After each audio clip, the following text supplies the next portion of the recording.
pasti kalian yang kali ini lihat konten IG, TikTok atau YouTube kan. Nah pasti kalian nggak asing lagi sama kayak poster ataupun konten-konten yang dia tulisannya itu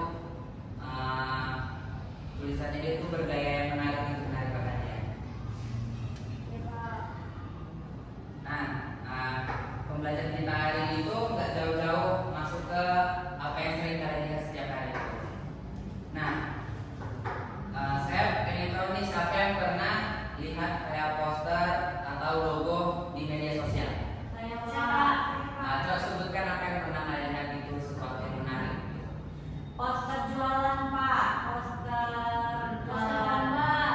Nah, ya betul. Poster konser, Pak. Ya betul. Nah, itu termasuk salah satu contoh dari desain grafis ya. Nah, langsung saja kita masuk ke materi yang pertama. Materi yang pertama yaitu pengertian desain grafis. Desain grafis adalah proses komunikasi visual yang menggunakan elemen-elemen seperti garis, warna, bentuk, tipografi, tekstur, dan ruang untuk menyampaikan pesan secara menarik, jelas, dan estetik. Nah, desain grafis ini kita nggak bakalan jauh belajar tentang garis, warna, atau bentuk-bentuk, atau tipografi dan tekstur-tekstur yang akan kita gunakan dalam pembelajaran ini. Nah, desain grafis tidak hanya membuat gambar, tetapi juga melibatkan perencanaan, pengaturan, elemen visual, komposisi, dan penyusunan konsep agar pesan yang tersampaikan secara efektif. Nah, coba kalau kita buat misalnya desain buat desain baru gambar gelap, tulisannya juga sama warna gelap, misalnya warna hitam, kan tidak ada nama apa-apa, ini kan kurang kita lihat kan. Nah, guna desain grafis itu kita akan mempelajari warna apa aja yang bisa menyatu sama dengan warna yang lain. Kayak misalnya kita mau buat poster, mau buat PPT, atau mau buat apapun itu. Nah, desain grafis penting untuk dipelajari karena visual adalah bentuk komunikasi yang cepat diterima manusia. Warna dan gambar dapat memberikan makna dan emosi dalam waktu singkat. Nah, kalau kita perhatikan ya, warna-warna itu kan dia menggambarkan kayak misalnya warna biru itu menggambarkan ketenangan, warna merah itu berani. Jadi desain grafis ini warna-warna itu juga digunakan untuk kita membuat suatu produk ya seperti poster. Nah, setelah pengertian itu kita akan yaitu fungsi-fungsi desain grafis. Fungsi desain grafis itu yang pertama adalah untuk menyampaikan informasi. Melalui desain grafis itu kita bisa menyampaikan informasi seperti melalui feed Instagram yang sering kita lihat di sekarang lakukan tuh, memberikan informasi lewat feed Instagram atau lewat story. Nah, yang kedua itu fungsinya untuk membentuk identitas atau branding. Nah, dari desain grafis ini juga dia membentuk branding misalnya suatu produk kayak aplikasi Spotify atau brand-brand pakaian terkenal seperti Uniqlo atau bahkan mereka juga mempunyai logo yang mudah diingat supaya orang tahu, oh ini dia baju Uniqlo, oh ini aplikasi Spotify atau WhatsApp gitu. Dan selanjutnya itu adalah menarik perhatian. Desain grafis ini dibuat supaya audiens itu tertarik sama apa yang kita buat. Seperti tadi misalnya ada kafe baru dia menampilkan poster seperti poster makanan atau produk. Nah, dari situ kita bisa lihat kan, wah kafe ini bagus, pasti enak didatangi, coba untuk buat dimasukkan ke feed Instagram atau ke story. Nah, begitu juga dengan makanan, kita juga bisa lihat kan dari poster makanan itu kayak wah makanannya kelihatannya enak. Nah, selanjutnya itu mempengaruhi emosi dan persepsi. Desain bisa mempengaruhi emosi. Contohnya warna merah untuk memperingatkan, warna biru untuk menenangkan, warna kuning untuk kesan ceria. Jadi desain itu mengendalikan mood audiens. Nah, desain itu juga bisa mengendalikan mood. Selanjutnya itu mendukung komunikasi dan edukasi. Di dunia pendidikan, desain juga dipakai untuk bikin materi pembelajaran seperti kayak yang kita lihat di buku pelajaran. Dan selanjutnya itu desain grafis juga dijadikan sebagai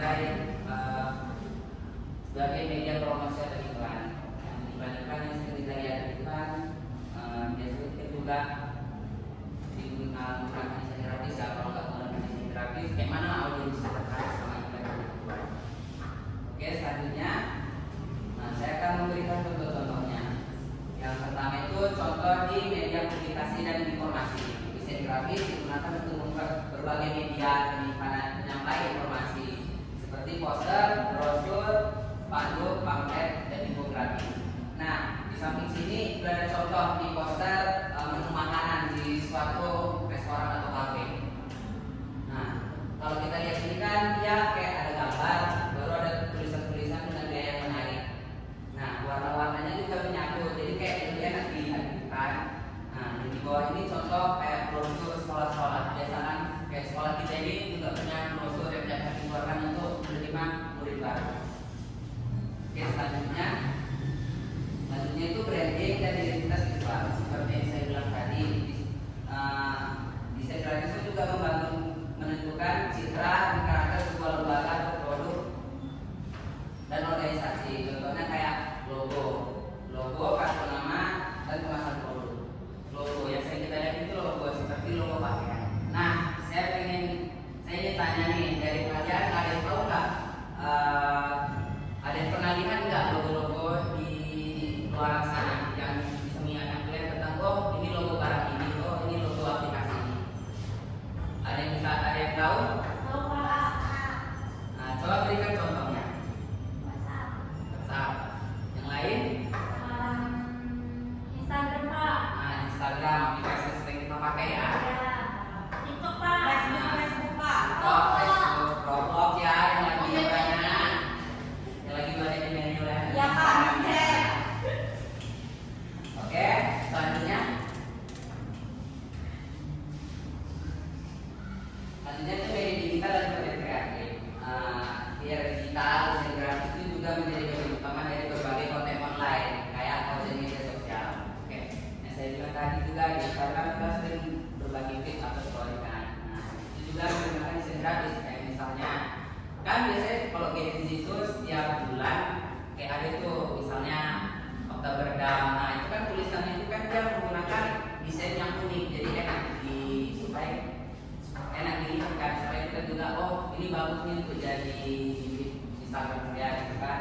Tentunya itu thumbnail itu kayak kan ada awal video itu sebelum kita putar kan ada kayak dia foto untuk ininya thumbnail YouTube. Nah, inilah thumbnail YouTube itu. Nah, selanjutnya, periklanan kampanye. Desain grafis ini juga selalu dipakai dalam periklanan atau kampanye, seperti iklan-iklan produk atau kampanye-kampanye yang lainnya ya. Contohnya ini seperti ini, saya ngambil contoh dari produk Florina. Ya. Nah, minuman ini pasti semua orang udah tahu kan? Nggak mungkin nggak tahu cara. Tahu Pak. Florina. Oke, selanjutnya. Nah, selanjutnya desain grafis juga dipakai dalam pendidikan dan pembelajaran. Desain grafis digunakan untuk membuat bahan ajar agar lebih menarik dan mudah dipahami. Contohnya kayak buku pelajaran. Satu buku pelajaran itu kan menarik dilihat kan. Nah, itulah gunanya desain grafis itu supaya murid itu bisa lebih tertarik dengan pelajaran itu. Selanjutnya itu industri kreatif dan hiburan. Desain grafis juga banyak digunakan pada industri seperti kayak komik yang mengatur layout, warna, dan gaya tulisan. Kemudian di desain game juga sering kita lihat juga ya, warna, tulisan, dan elemen lainnya. Oke, selanjutnya. Nah, untuk selanjutnya ini dari materi yang saya terangkan tadi, apakah ada yang ingin bertanya atau kurang paham? Saya Pak. Nah, baik, kepada Dora. Pak, saya mau bertanya, apa bedanya gambar dengan desain grafis Pak? Nah, beda gambar dan desain grafis itu. Gambar itu hanya fokus pada visual atau ilustrinya aja kan. Kalau desain grafis itu dia melibatkan perencanaan, komposisi, dan penyusunan elemen visual untuk menyampaikan pesan yang jelas dan bermakna. Seperti yang saya bilang tadi kan, kalau desain grafis itu membuat suatu media itu jadi lebih menarik, kayak poster atau feed Instagram dan lain-lain. Ada lagi? Saya Pak. Pak, mengapa komunikasi desain grafis itu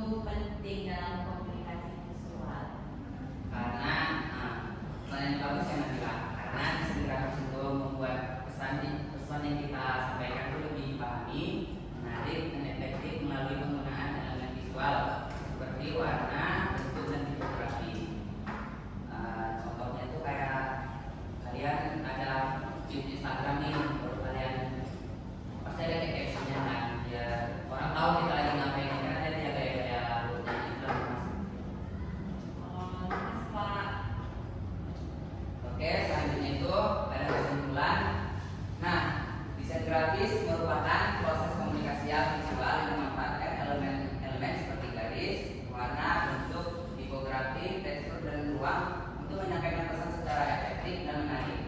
Desain grafis tidak hanya menghasilkan gambar, tapi juga melibatkan perencanaan pengaturan elemen, visual, serta pemilihan konsep yang tepat agar pesan dapat dipahami audiens dengan jelas dan estetis.